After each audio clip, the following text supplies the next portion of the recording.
시청자 여러분 안녕하십니까? 뉴황세프의 요리교실입니다.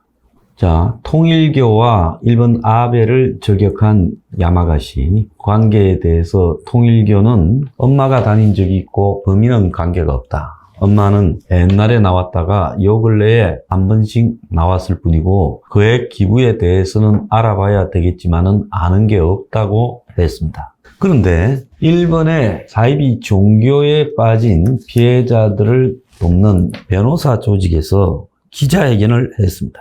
그래서 통일교에 대해서 대처가 필요하다. 아베의 암살은 불행이지만은 그렇다고 이 통일교 같은 사이비 종교에 대해서 짚지 않고 넘어가서는 안 된다면서 기자회견을 했습니다. 이 변호사회가 하는 이 기자회견에는 어머니가 통일교 신자여서 17살에 통일교에 들어가서 한국 남자와 결혼하고 통일교에 통제받고 살다가 이혼하고 일본으로 돌아온 한 여성의 진술도 있었습니다. 그 여성은 어머니가 종교 활동을 하며 수천만 원의 대리석 미륵 불상을 샀고 나도 합동 결혼식에서 결혼했다라고 말을 했습니다. 그래서 이 변년이라고 부르는 변호사 단체는 87년에 결성되어서 부당한 이 헌금 강요를 받는 신도들에 대해서 상담하고 법률적으로 도와주는 역할을 하고 있습니다. 그러면서 통일교 전직 신자 그리고 가족의 고뇌 그리고 생활 공공 등을 수없이 들었고 정치권의 통일교 지지 표명을 자연스럽게 하는 행위를 하지 말아야 된다라고 말했습니다. 자, 이 단체는요, 이 피해액이 상당하다. 그래서 35년간 자기 변호사 단체에 접수된 34,537건의 피해액이 1,237억 엔, 그러니까 최소 곱하기 10 이상을 해야 되죠. 조단이 1조 3천억 정도 된다.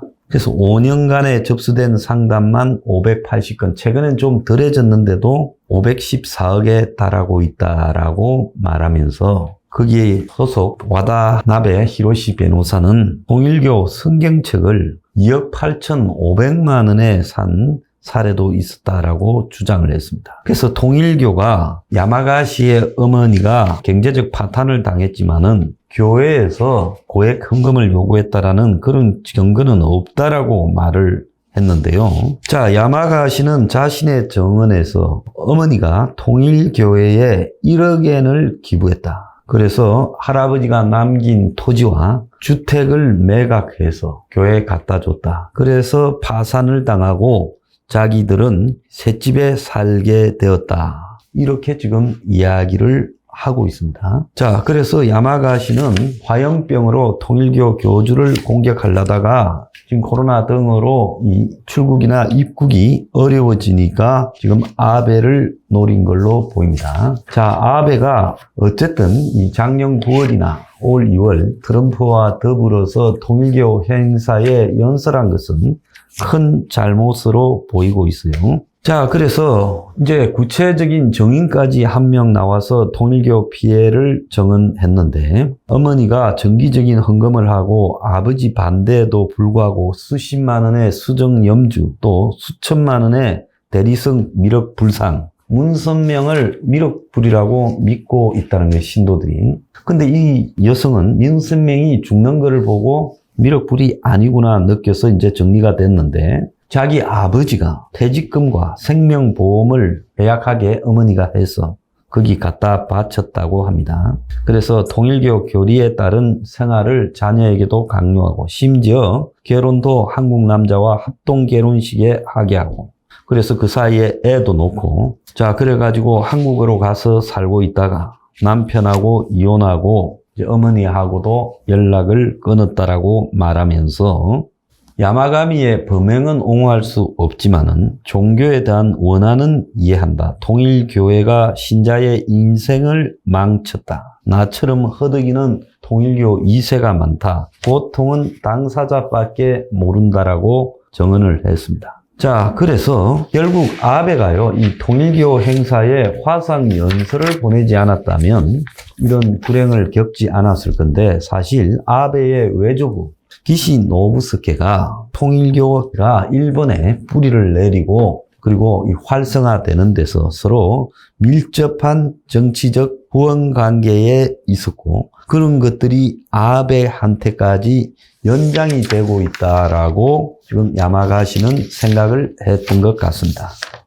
그래서 일본에서는 이 문제가 굉장히 지금 화제가 되었어. 앞으로 통일교에 대한 일본인의 분노가 모아지는 상황으로 가게 될 거고 정치권에서 이 사실을 옹호하다가는 통일교 관련자로 찍힐 가능성이 높다고 저는 보고 있습니다. 자, 2020년 2월에 도쿄 지방법원은 기부금 반환을 15년 만에 요구하는 전직 신자가 제기한 소송에서 기부 요청은 불안과 공포를 불러일으키는 불공정한 방법으로 받아내서 그 기부금 470만 엔은 반환되어져야 한다. 이런 판결이 최근 몇 년간에 여러 건 있다고 변호사 연락위원회 변녀는 이야기를 했고요. 결론적으로 변녀는 일본 정치인들, 특히 자민당 정치인들이 통일교에 대한 지지를 표명하는 행위를 삼가해야 된다고 말을 했습니다. 그래서 2021년 9월에도 이 변년 쪽에서 아베 총리에 대한 항의 서한을 보냈는데 아베가 이 통일교 단체에 대해 온라인 회의에서 영상 메시지를 보내서 우리는 당신에게 지지를 해줄 거라고 말한 부분에 대해서 아베가 본인의 명예를 위해서 신중하게 좀 생각해 보기를 바란다고 말을 했다 밝혔습니다. 자, 그래서 통일교가 정치인에게 다가서는 이유는 자신들에 대한 비리 수사를 어렵게 만들고 설교할 때 정치의 권위를 동원해서 신뢰를 얻게 하고 그리고 이 동성결혼에 반대하는 통일교의 주장을 깨닫고 정치인에게 이해를 구하기 위해서 그렇다. 이렇게 말을 하고 있습니다. 근데 세 번째 이야기는 그냥 형식적인 거고 결국 통일교의 세를 과시하고 그래서 대중들로 하여금 통일교가 아주 비성 정치인들조차도 존경하는 보편적인 종교인 양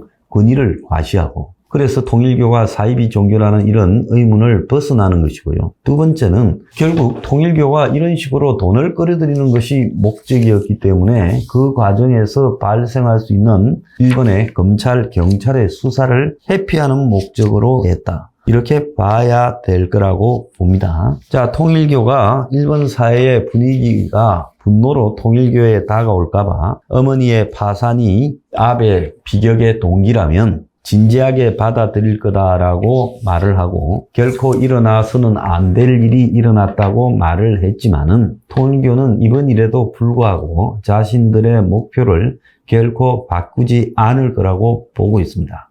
문제는 일본의 이 정치가요, 기본적으로 너무나 사적 조직 단체들과 깊숙하게 연결된 그런 파벌 정치의 폐해가 짙다는 데 있습니다. 황 대표가 거론한 일본 이 건설업계와 정치인의 관계, 또 일본의 과거에는 야쿠자들과 정치인의 관계, 일본의 또 야쿠자가 하는 도박과 정치인의 관계, 그래서 일본에는 이 대기업과 정치인의 관계 이런 것들이 너무나 오랫동안 자연스럽게 뿌리를 내려서 그래서 뭐 구체적으로 얼마 주고 어떻게 하는 게 아니라 잘 알려지지 않게 서서히 그냥 서로 헤어질 수 없을 정도로 수십 년간의 이런 유착관계가 형성되어 있다는 겁니다. 지금 통일교와 자민당의 관계도 1950년대에 일본 내부에 자익 척결을 한다. 그때 일본의 내부에 그 자익들이 굉장히 세가 셌죠. 그런 핑계하에 기시 때 연결되어서 그 이후 통일교가 반공 성공을 기치로 들면서 일종의 자민당과 통일교는 서로 상부상조하는 역할을 가지고 내려오고 아베도 그 맥을 완전히 잘라내지 못함으로써 자신의 불행을 맞게 된 측면이 있다는 겁니다. 그래서 애초부터 잘못된 것은 그 뿌리를 단단히 잘라내는 것이 옳다고 생각합니다. 자, 일본 정치에 뿌리를 내린 폐해들이 결국은 큰 사고를 쳤습니다. 오늘의 디저트, 올바른 정치는 깊숙이 뿌리 내린 폐해를 단절하지 않고는 불가능하다.